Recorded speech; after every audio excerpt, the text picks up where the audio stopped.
Hello అండి. అందరూ ఎలా ఉన్నారు? నేను కూడా చాలా బాగున్నానండి. ముందుగా నా ఛానల్ చూస్తున్న వాళ్ళు సబ్స్క్రైబ్ చేసుకోండి. నా ఛానల్ సబ్స్క్రైబ్ చేసుకోండి. ప్లీజ్ నా ఛానల్‌ని సపోర్ట్ చేయండి. అలాగే నా ఛానల్ ఒకసారి విజిట్ చేసి నేను ఇంతకుముందుకు అప్లోడ్ చేసిన వీడియోస్ అన్నీ కూడా ఒకసారి లైక్ చేసి కామెంట్ చేయండి.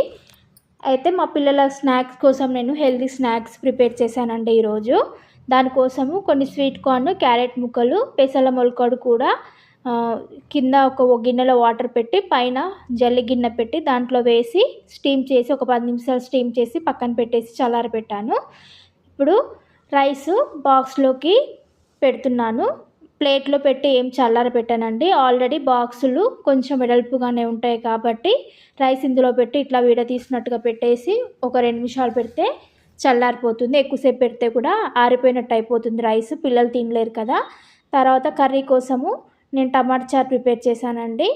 ఆ టమాటా చారు కూడా బాక్స్లలో పెట్టేశాను. ఇప్పుడు ఈ స్ప్రౌట్స్, స్వీట్ కార్న్ మొలకలు ఇవి కూడా పెట్టేసి స్నాక్స్ బాక్స్లలో కొంచెం టేస్టీగా ఉండడం కోసం పిల్లల కోసం పెప్పర్ అండ్ సాల్ట్ కూడా యాడ్ చేసి ఒకసారి బాగా మిక్స్ చేశాను.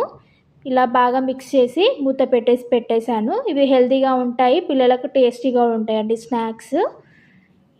తర్వాత ఈ బాక్స్లన్నీ మూత పెట్టేసి క్లోజ్ చేసేసానండి. అంతేనండి, సింపుల్గా రెడీ అయిపోయింది. మా పిల్లల బాక్సులు 7 వరకు రెడీ అవ్వాలి. ఈ వీడియో నచ్చితే లైక్ చేయండి.